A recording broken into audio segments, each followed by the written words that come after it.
Today, I want to focus on the 7 mistakes that prevent financial freedom. I'm going to go through each one of them one at a time. The first one, what I call living beyond your means. Living beyond or above your means. What that means in principle is, for example, if you make $100,000 a year and you spend $120,000 a year, you are already $20,000 in debt. That's a $20,000 deficit versus somebody that makes the same amount of money, $100,000 a year, but they only spend $80,000. Guess what? They have $20,000 surplus to deploy into different financial vehicles. They can buy stocks, individual stocks. They can buy index fund. They can buy ETFs, exchange traded funds. Or they can start to invest that money for a down payment to buy a property that they can rental property that they can rent out to create passive income for them. So living beyond your means is one of the major major discipline that will allow you to build financial wealth that you deserve. The second one is no clear financial goals. Think about it this way. If you're traveling from one state to another state, what's the first thing we do? We map it out from point A to point B, or we put address in the navigation that will allow us to drive safely so that we can get to where we want to get to. You have to develop financial goals. So I will always advise people, where do you see yourself 5 years, 7 years, 10 years, 15 years, 20 years, 30 years from today? Where do you see yourself financially? Develop financial goals that will help you get there. And when you develop that goal, I will use what I will also advise people to make sure, I call it the SMART goals. SMART goals, SMART. S stands for specific. M, measurable. A, achievable. R, realistic. And T, timed. So if you want to, for example, if you want to save $50,000 in 2026, you say by December 2026, I want to save $50,000. And then you develop a sub goal that will help you, things that you're going to do that will help you get there. You have to define it.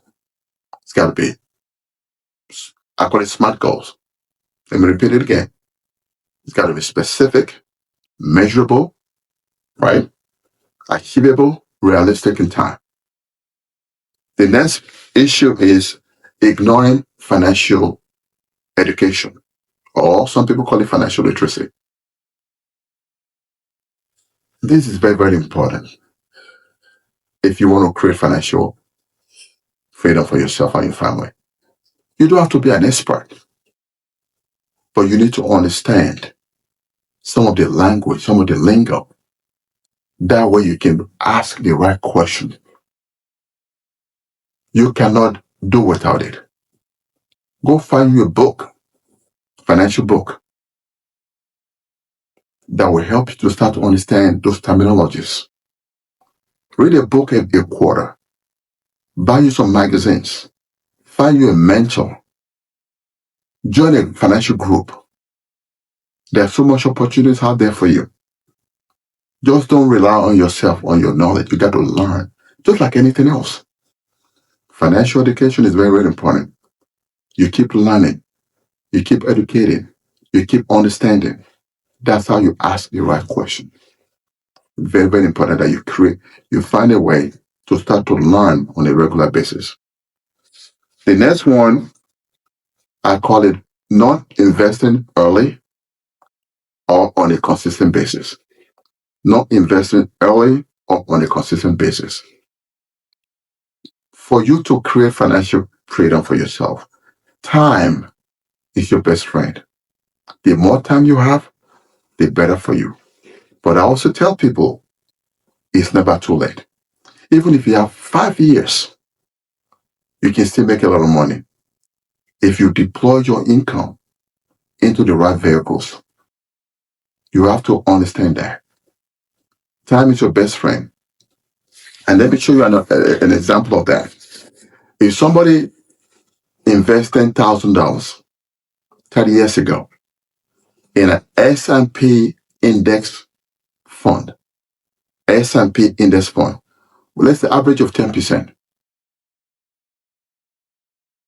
Okay, that $10,000 in 10 years, it will have about $26,000 in that account. In 20 years, you have about $74,000 in that account. In 30 years, you have about $175,000. All you did was $10,000 in 1996.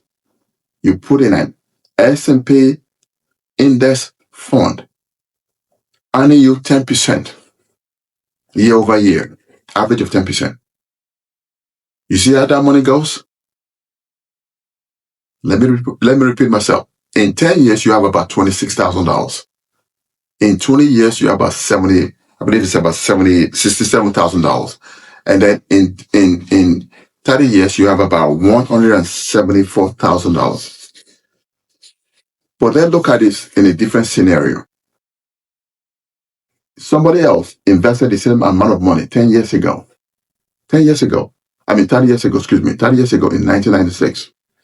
And after that initial investment, they invest $1,000 a month for the entire 30 years. $1,000 a month. In about 10 years, the money will have grown to $225,000. $225,000 in 10 years. In 20 years, they will have about $785,000. $785,000.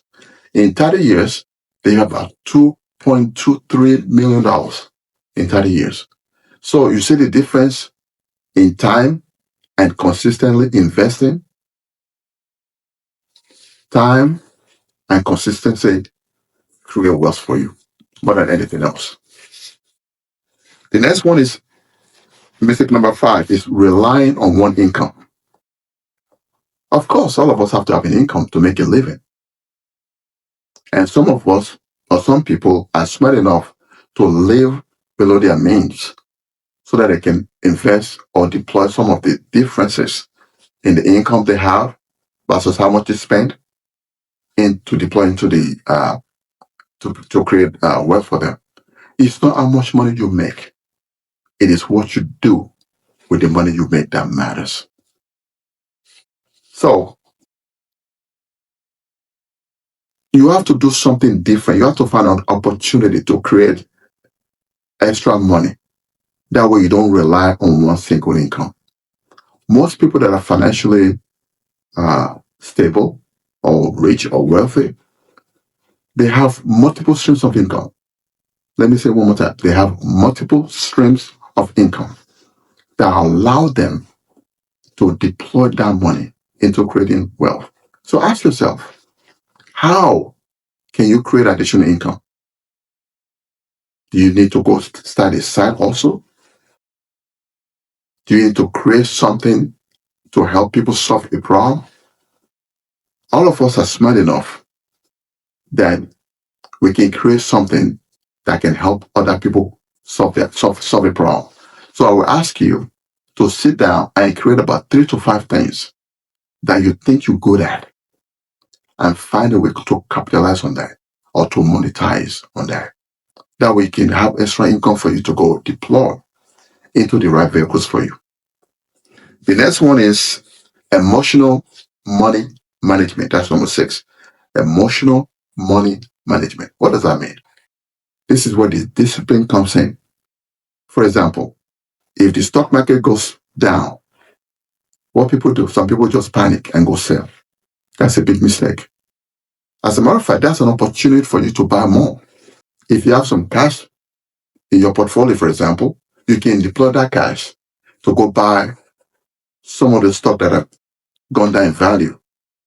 Or if you have a stock or two or three in your portfolio that is double, triple, or quadruple over time, you can sell some of those and then deploy those money into buying stocks that have lost 20, 30, 40% value. For example, we are in the war. We are in a situation right now. We are, with the war between U.S., Israel and Iran. This is an opportunity. There are some stocks that are making money. Some have gone down in value. This is an opportunity for you to really deploy your money into the right vehicles. Then number 7, last but not the least, is lack of long-term vision. What does that mean?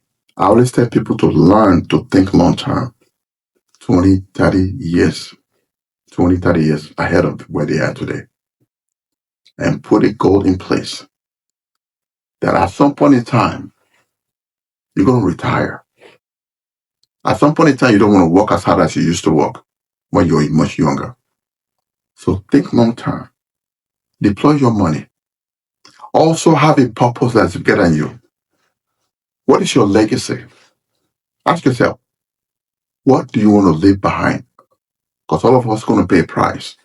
At some point in time, we're all going to be gone. What legacy do you want to leave behind? So you have to think.